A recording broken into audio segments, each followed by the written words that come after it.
Hello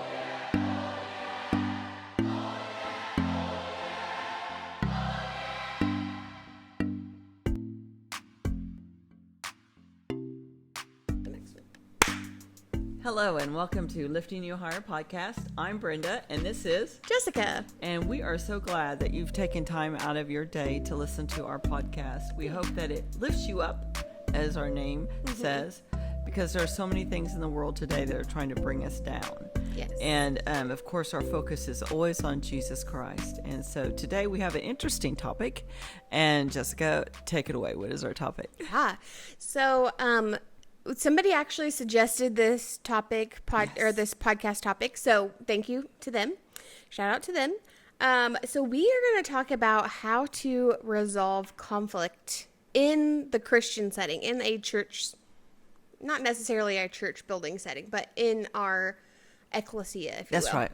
Yes. In the family. In the church body. Yes. We're talking about believers. Yes. Today. And actually, our next podcast is going to be about conflict with non-believers. Yes, because, so definitely tune in. Because conflict is so prevalent now. Everybody's got an opinion. Mm-hmm. Everybody wants to get in your face about it. And so it's important that we know how to handle it as Christians, right, as believers, and not fall back to ways that we should not be behaving. Right. Yeah, that's good. I mean, I think some of us, I try to stray away from conflict. And I know sometimes we wish, man, it would just be so great if there was like a step-by-step guide to deal with this conflict. Guess what? Today we're going to do that. But I know people like that. And let me tell you, if you don't address it, it just gets worse. Right. And so you have to address it. Mm-hmm. It's not fun. Right. And there is a proper way to do it. And it's always got to be covered. And the reason why we broke it up into two different podcasts is because it really is. You have to handle it two different ways. Yes, you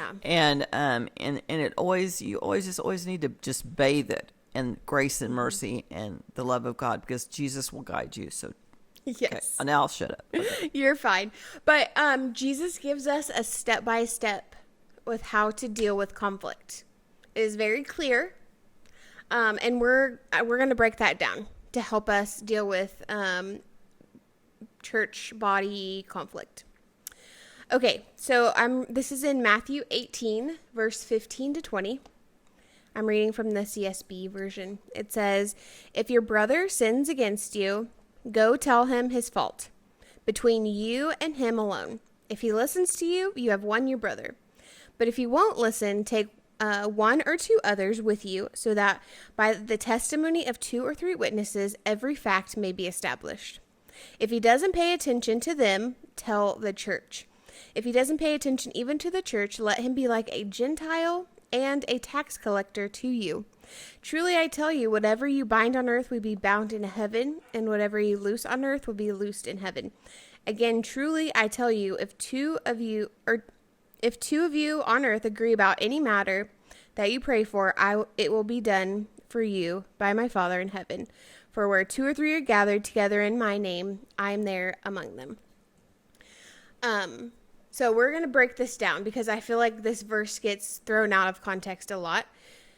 So bear with us. So first, brother. Who is our brother? Well, it could be your biological brother. It could be a fellow man. And we're not saying it's only going to be male to male here. Brother is just the general term. Just remember the Bible is written remember the context of the Bible here. Because most of the time in Israel 2,000 years ago, it was brother, a physical man to man. Mm-hmm. Okay. You're not being left out, ladies. It's sister to sister, too. Yes, sister to sister. Or sister to brother, vice versa. Right. Okay.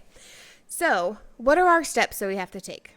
Well, first, you go alone to talk to your brother.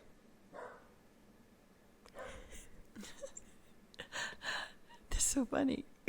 Okay, we just heard Jessica's little weenie dog bark in the background. Sorry. And the fact that he's a weenie dog just cracks me up. So let's get serious. Sorry. Okay. Okay, well, Jesus explains right here in verse 15, if you have conflict with a brother, you go to them one-on-one. It's not an instant, I'm going to get my posse together and we're going to go ride and, like, Right. bust some heads. It's not, no. Okay, then, if you won't listen then, you take one or two other people with you. I think if they don't listen by then, like when you take other witnesses, they're never going to. Yes. So, okay, then if he still won't listen, you take it to the church. And the reference to church here is not a physical building. It's the ecclesia, like we've mentioned. It's the church body. So it's the assembly of believers, not necessarily the brick and mortar church building. And then after if he doesn't listen to them, then you treat him like a tax collector or Gentile. So let me just give you a reference here about what a tax collector / Gentile, what they were. Okay, well, first off, in Jesus' time, 2,000 years ago, tax collectors were hated, like absolutely hated. They were Israelites who are working with the Romans to tax their own people excessively. They were viewed as traitors since they, again, were working with Rome. And nobody wanted to be around them. It was like, leprosy in that day was you stay away. And that's kind of how tax collectors were seen. Like, stay away from me. Like, I don't want to be within 6 feet of you or whatever. They were very much outcast and got disowned by their families because they decided to work with Rome. And so on to Gentiles. Before Peter's vision in Acts 10, 9 through 16. You guys can go and read that later. Gentiles were like filth.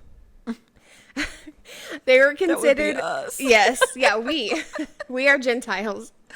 But they were considered to be like pagans. Like, they were not Jewish, so they were outcasts. So, now, thankfully, due to the vision that Peter had, Gentiles are okay.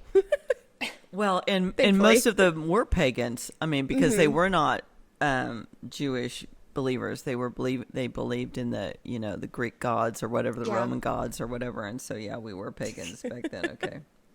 I mean, we might still be a little bit pagan now, some of us, but still anyway. are.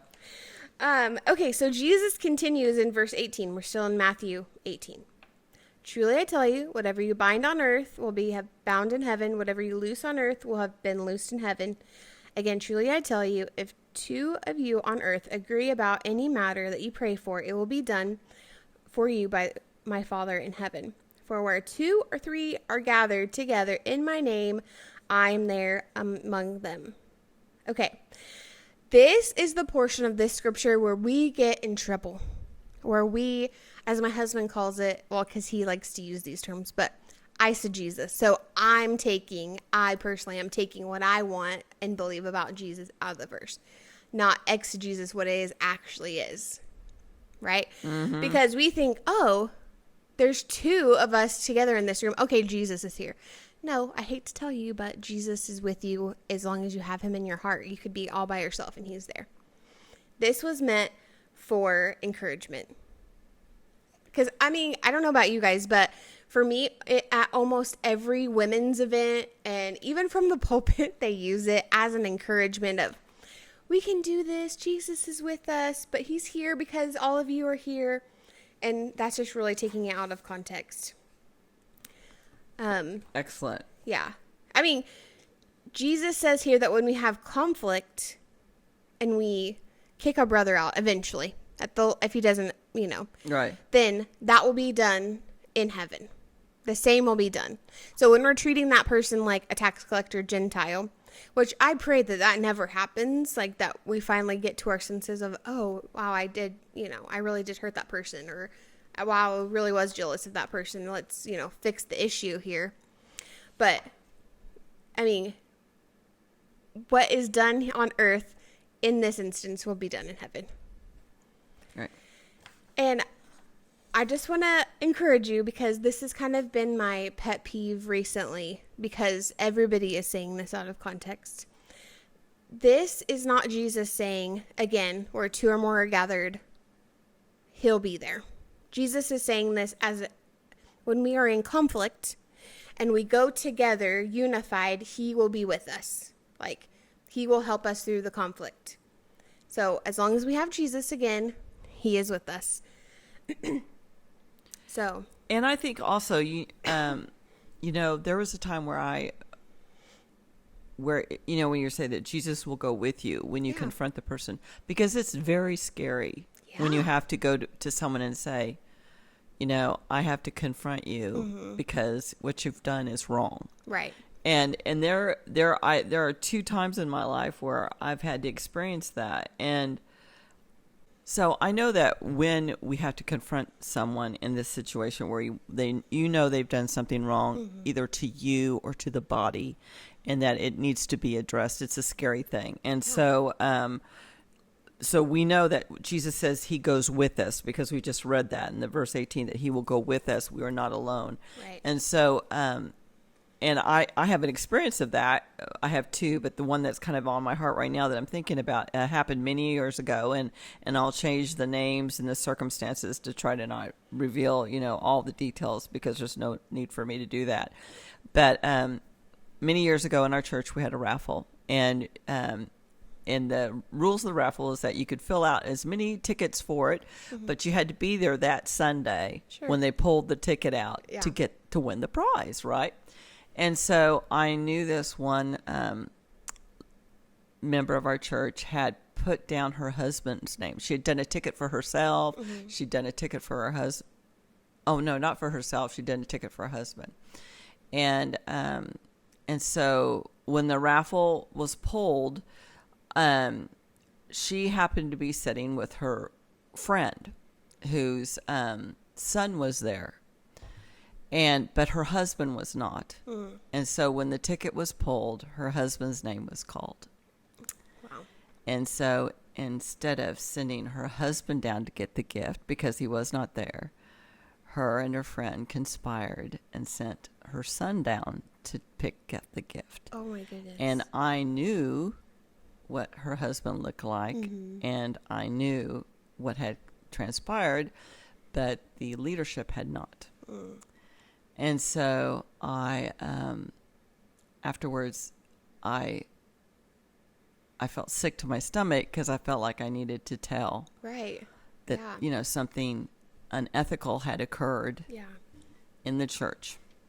So I went to my immediate associate pastor and I said, I need to tell you something, and if you want me not to say anything about it ever again, it's fine with me. I said, but I do feel like I need to share with you that this has occurred in the body, and that, it needs to be, you all need to be aware of it. Not me. I'm just a little, peon. But anyway, so I shared it with him, and he kind of turned white, and he goes, yeah, I need to share this with now my who I report to, which is the head pastor. He goes, and you're going to need to come along with me. And I'm like, oh no, that's not, I thought I was just going to dump it and run. Yeah. And I was like, oh God, okay. And so then again, so here we are, 2. So now there's 2 of us, and we know that Jesus is going with us to say it. And so we immediately went to the pastor, and the pastor said, well, what are we having this meeting for? I said, well, I need to tell you something I've become aware of that was unethical by one of our members.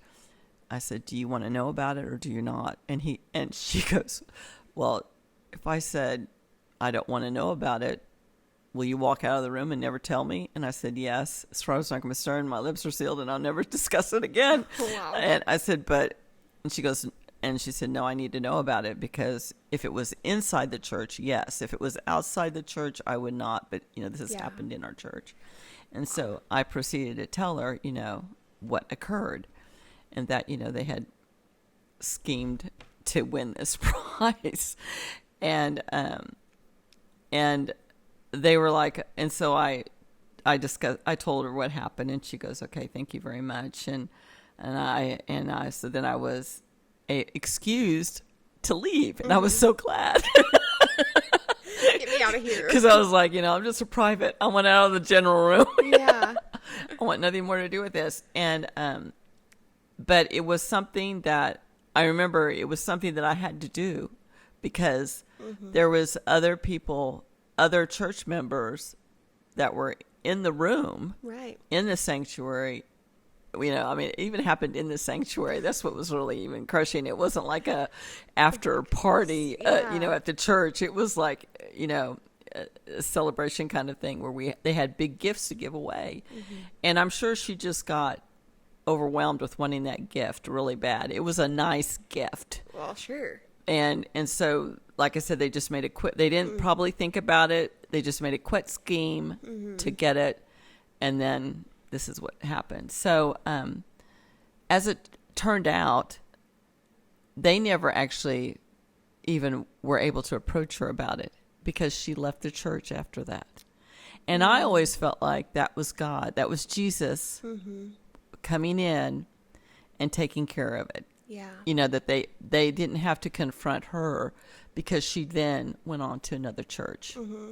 And so it was like, so many times, he's just waiting for you Right. to take the step, but he's got a plan to fix it.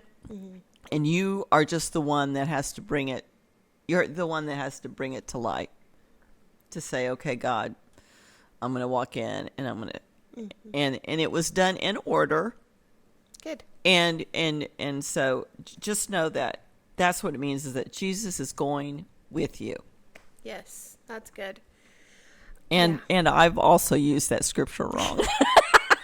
I think FYI. early in my walk, maybe I did. And I think it's just been my pet peeve because I've kind of changed my view of like the Bible. Like, instead of believing everything people say and in that context, I'm like, actually, I'm not sure if that's right. So I'm going to go do the study myself.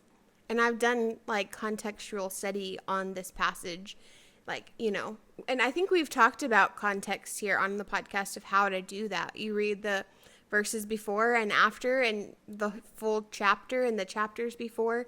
So, I mean, yeah, it's all right. But So, yeah, that's right. now we know. Now we can change our view and find another verse that is actually supposed to be encouraging to us. That's right. And know that, and it's important, and know that you're not doing it alone. Yes. That you have prayed about it. Yes. That you know the offense that has occurred. You have prayed to God about it. It's like, God, show me what I'm supposed to do. Let me feel the confidence in knowing that Jesus is with me while I do this.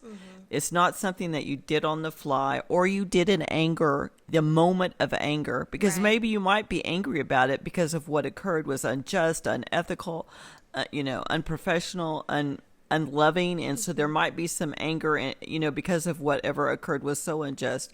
But just know that you are not alone, and let you keep your eyes on Jesus while you're doing it. Yes. Because it is uncomfortable. Yeah. Let's maybe talk about how we can avoid the conflict, because I know a lot of people want to avoid conflict, but we need to have conflict. But I think especially if people have conflict with us, in Colossians 3:12, it says, God's chosen ones, holy and dearly loved, put on compassion, kindness, humility, gentleness, and patience, bearing with one another and forgiving one another if anyone has a grievance against another, just as the Lord has forgiven you, so you are also to forgive. I've heard this said also that when we don't forgive, how can God forgive us? So be quick to forgive.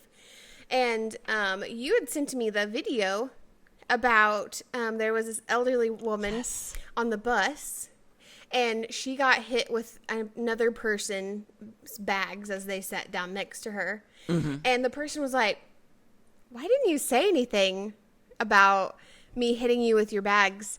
And she said, correct me if I'm wrong, but she said, time is short and there's no need for me to get upset or something like that. Yeah, I'm there's getting no- off on the next stop or something. Yeah, I'm getting off on the next stop. There's no point in me, getting into a conflict and confrontation about such a minor issue in the scheme of my day and my life. Because time is short. I mean, time Right. is really short. I mean, seriously, I'm like, how am I this old already? Like, I thought I would not be, and I'm not old, and I'm not saying anybody is old, but I'm just like, where does the time go? So we don't have the time to remain in that conflict. And I think also when we remain in conflict and we don't forgive quickly, that builds up, and then all of a sudden we're exploding all over the place and Well, the root of unforgiveness can go a bazillion different ways, Yeah. and it's never a good way. It's all negative stuff. So that's why it's so important to forgive. Yes. And I also know that when you're dealing with brothers and sisters, fellow believers, it is the hardest because probably they're your friends. right. And so I can think of another time where I had to confront a friend who, again, we were in ministry together, and a co-minister in the team was doing something wrong. I mean, they were doing something wrong that, if brought to light, could reflect bad on the ministry. Oh.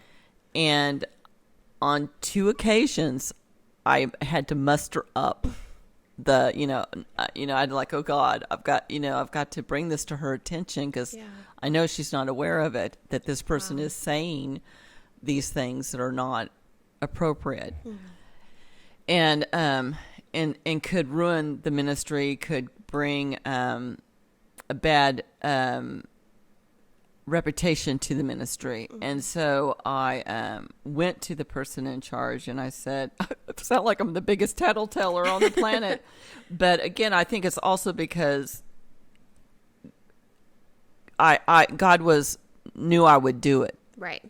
Because the important part was, how are we representing Jesus to the world? That's the bottom line. Exactly. That is the bottom line. And so, again, it was this person had, on a couple occasions, said and done things that were not good representations of the ministry. And I was concerned that it was becoming a pattern. And I knew the leadership was not aware of it. Yeah. And so, again, I went to the leader and on 2 separate occasions and said, this is what's happening. You must step. So did you not feel like you could ask her, like go to her personally and say, hey, this is what I feel is unbiblical? Like, Yes, I did. I did that Okay. on both times. I said, listen, I'll just use the name Tammy. It's like, Tammy, what you're doing is wrong. It's going to hurt our ministry because of this. And you've got to not do that anymore because we could get shut down. We were in a situation where they could like take away the ministry. I said, you've got to stop gosh. doing this. Yeah. Because I think we have in a moment of grace here, but you can't do this anymore. And her response to me was, you're not in charge. You're not the leader. I can do what I want to do. oh. And wow. I was like, oh, okay. I'm sorry, what? I was like, well, there you go. Oh, And goodness. so I remember going home thinking, oh, Jesus, what do I do now? Oh, Jesus, I was just like, because again, the important part was, how do we look to non-believers if we're presenting Jesus to them, and yet, but then on the other hand, we're doing something that is not Jesus like. And so I went to the leader and I said, I need to tell you this. Right. And I told her that I shared with her the examples and what was going on, and she agreed that it was not appropriate. And she said, I will take this under advisement and thank you for bringing it to me. And then about 3 months went by and the same stuff occurred again. And so again, I went to the leader and I said, okay, I need to let you know, since we've last talked, it has continued and this is what's going on, and I need to share it with you so that you're aware of it and you can, take the steps that need to be done. And that leader's response was, I don't like conflict. I will not approach her. Please don't bring this to my attention again. Oh my goodness. And I was like, oh, wow. And I went home that night and I cried. And I cried Yeah. because I knew that my next step is that I had to remove myself from that Mm-hmm. ministry, because I didn't want my reputation to be ruined Right. or be a part of something that potentially could go horribly bad if Jesus chose that direction to go. Yeah. And I didn't know what Jesus was deciding to do. I didn't know what God's plans were. I just knew that if his plan was that consequences would have to be faced for the things that were going to happen because of the things that were done, I didn't want them Sure. to be a part of that, to be part of my reputation, because I had I know that I was supposed to be used for God. And so I knew that my only other choice was to resign from the ministry. Wow. And so I did. And again, there, a lot of crying and a lot of, I don't understand why this is going on. You know, I didn't do anything. I did what the Bible told me I was supposed to Right. do. I went to my leader. I told my maybe leader. you should have went to the pastor. I don't went, know. I went to the person that was doing it and Right. said, this is not biblical. This is not Jesus. You can't do this anymore. Yeah. You shouldn't be doing this. It looks bad upon us. And they rebuked me. I went to the leader of the ministry. They rebuked me, not once, but twice. Yeah. And so I was like, Well, there's nothing else I can do but now remove myself. yeah. And so I did, and it was hard, and there was a lot of tears, but God honored that, and I'm so glad I did it that way now, looking back, because I don't know what could have happened. It could have been a horror story, and I would have no one to blame but myself, because God gave me 2 warnings to say something. Yeah. And to do it, and I did it properly. And so so conflict is not fun, No. but we're dealing with imperfect people, Yes. and so it's gonna happen. And ignoring it, sticking your head in the sand, is not going to resolve anything. If anything, it's just going to get worse. And so he's given us tools, Right. a little study guide here, outline of how to deal with it. And so we must deal with it. And I think we're in times now where conflict is just, it's okay to just yell and scream and Right. be very unproductive. Conflict can be productive if it's addressed properly. And Jessica has told us how to do it. Well, I think there's 2 lessons here. First, if somebody comes to you and says, hey, I don't feel like this is right, and has been bold enough to step in front of you and say, hey, I kind of have this issue, be gracious. Like, be willing to receive that feedback, because honestly, I think I'd rather have constructive criticism, or like somebody come tell me like, hey, this part in this teaching you did is not biblical. Like, I would rather know than not.